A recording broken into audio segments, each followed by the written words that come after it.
Good morning, everyone. My name is Seb. I'm the Canadian Wilbury. Welcome back to the channel. I want to touch base with you again today because of a special bill that ended up being adopted here in Canada, and I'm talking about Bill 202 from the Bloc Québécois, basically taking any negotiation on the supply management and making them illegal to bring it back on the table. And so I have several things that I wanted to ask myself and to ask you guys. As we are trying to distance ourselves from the US economically, Canada is literally locking away some negotiation criterias under the law. So I'm wonder what does it say about our seriousness in getting into a trade agreement with another nation? Why are we putting some of our negotiation card back in the box? Because we don't want to play them? Because we are afraid? Afraid of what? What is at stake here exactly? That's the kind of thing that I want to touch base with you guys. Why don't we dig into this, shall we? Bill 202 was introduced, as I said, by the Bloc Québécois. I think it was in 2024, and the Bloc Québécois has been trying to do that for several years now, but they finally succeeded. So the goal is to keep the supply management alive and well by locking it behind law from any negotiation within any other country when it comes to future trade agreement. I am going to do a quick recap for you guys. Supply management is a system of quotas on dairy, poultry, and eggs product all across Canada. As you can see on screen here, it is based on three major pillars. The first one is production control. In other words, one cannot produce too much quantity of certain product, aka the government is controlling quantities that is available on the market. The second pillar is pricing control, aka the government is controlling prices of that said market. And finally, import control, meaning that the government is controlling what other product competing with the ones that we are being given in this country from the external market. In other words, you control competition. And so this bill was adopted in June of 2025, curiously speaking, without any kind of opposition here in Ottawa. The goal, that was to prevent number three, the import control, basically exposing the dairy, egg, and poultry market for any heated competition from the international market from becoming a reality. That is, by doing something like this, Canada is now protecting over 9,000 farmers scattered all across the country. But keep in mind, because of the Bloc Québécois ended up doing this, 4,500 of all those farms are located inside the province of Quebec. As you know, this brand new bill may impact Canada's reputation on the global stage, especially since we are trying to get away from the US and to appeal more friendly to other countries. This inflexibility of ours ended up causing issues in the past, specifically with Great Britain. Just a quick recap for you guys. Great Britain ended up voting for Brexit almost a decade ago. And so by doing something like this, they decided to leave Europe. And so all of the trade agreements that Europe had at the time, then Great Britain would be excluded from them. And there was such a trade agreement that existed between Canada and Europe. It was called the CETA. I think the Canada's Comprehensive Economic and Trade Agreement, CETA, CETA. I'm calling it CETA. Let me know if I get this wrong. So there was a lot of negotiation between Brit and Canada when Brit decided to officially announce that they were off the European Union. And both countries kind of agreed to say, you know what, okay, fair enough, we are still going to keep that as is until the end of 2023. And at the end of 2023, this agreement ended up expiring. And then the negotiation begins between Britain and Canada so that Britain could have its own trade agreement with Canada. And this is where things began to go sideways a little bit because CETA, or the equivalent that ended up being agreed with Britain, ended up expiring. So now Canada was implementing 245% tariff on some of the Great Britain cheese that were coming in Canada. And England, because of that position, ended up leaving the negotiation table, and both countries agree that England left the table. So Canada, as a retaliation, ended up replying that England was a little bit too touchy when it comes to their meat standards, because for you guys who are not aware of, England is very picky when it comes to meat, and they won't tolerate any meat from the North American market, apparently because of the hormones and stuff. And so you see one country accusing the other, and so they haven't spoke to one another in 18 months now, right? And as far as I can tell, this is what negotiations are all about. One is criticizing the other, and so you need to try to take a little and give a little. Such is the nature of the negotiation. It is an art form, right?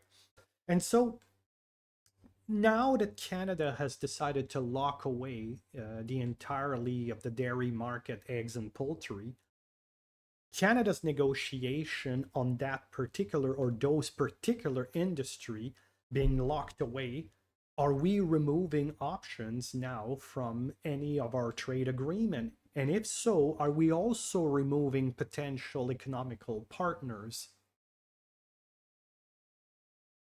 And so the reason as to why I'm asking all these questions is because maybe you guys are not aware of this, but right before the G7 summit, the two prime minister, the Canadian and the Britain one, decided to get together, and they talk about reopening the negotiation between Britain and Canada to get back into some trade agreement. And the two men decided to identify what they call existing market barriers between our two countries, and then report them back in 6 months from now. That would probably take us around Christmas time. But is this really serious? As I am showing you here a very interesting article, the journalist ended up talking to I'm assuming this is a Canadian bureaucrat that wishes to remain anonymous, just so that he can talk freely about what he knows. And this anonymous source is calling this kind of reopen negotiation discussions as being a nothing burger. Open quote, we don't need 6 months to report back on the issues. We know what they are, end quote. So I'm like, that's very interesting. So just to give you guys a quick recap about the existing or non-existing negotiations between Canada and the UK, basically, like I said before, the UK is not interested in getting any Canadian and US meat within its market because it contains hormones. And so Canada is now saying that, okay, we are going to impose tariffs on British cheese up to 245%. So this is pissing off the Brit that ended up leaving the table, and the two countries are kind of unable to find a middle ground on this. But this is something that is very interesting, because the anonymous source that is being interviewed in this article is saying that perhaps if the UK might be a little bit more reasonable within what kind of meat product they would accept, perhaps Canada, in its turn, will be able to allow some of the UK product back into the Canadian market as it used to be before the CETA expired, right? Also, this anonymous source is saying that this would not even hurt the supply management system in Canada if we decide to do so. If this is the case, and what this anonymous source is saying, then it bears the question. If this is not going to hurt the supply management system, then why did Canada ended up locking it behind law? This is no secret. 2025 will probably be the year where we are going to get a brand new trade agreement between US, Mexico, and Canada.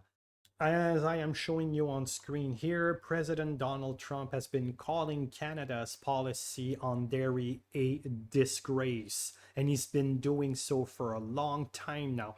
Now, whether or not this is true, it's up to you guys to decide what is it you want to believe.